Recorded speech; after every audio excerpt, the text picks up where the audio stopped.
Welcome back to A320 Knowledge, your trusted source for Airbus expertise.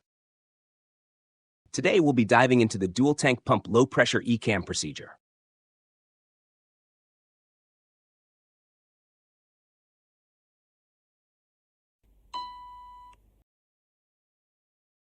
The first flight crew member to notice cancels the master caution. The pilot flying should follow the Airbus golden rules of fly, navigate, and communicate. As with any ECAM procedure, the pilot monitoring announces the displayed failure and confirms the failure by inspecting the overhead panel and/or the SD pages. Next, the crew consider if any OEBs are relevant, and if not, then the pilot flying calls for ECAM actions. Fuel left tank pump 1+2 low pressure. Fuel crossfeed on.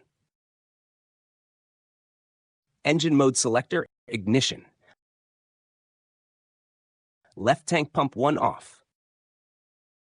Left tank pump 2 off. When the left tank's fuel is required, left tank feed by gravity only. Clear fuel. Clear fuel. Status. Stop ECAM. At this point, both consider any normal checklists or incomplete flows, any potential system resets, or any additional procedures that are applicable. In this case, the left-hand fuel tank is now gravity feed only, and the inoperative systems are the left tank fuel pumps. Remove status. Remove status. ECAM actions complete.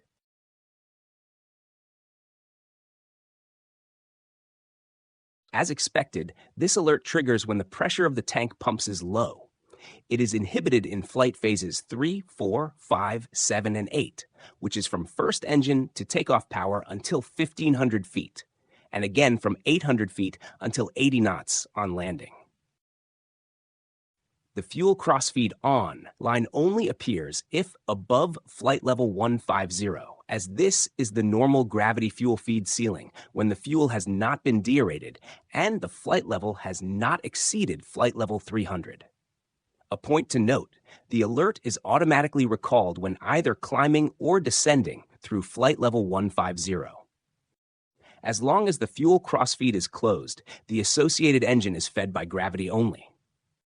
The selection of ignition on the engine mode selector provides continuous ignition to protect against engine flameout caused by potential fuel supply surging.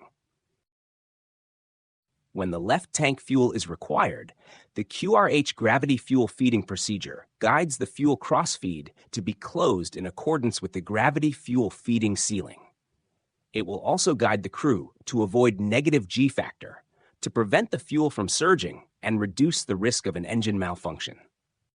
Fuel from the affected tank may be used immediately if there is no ceiling limitation for gravity fuel feeding.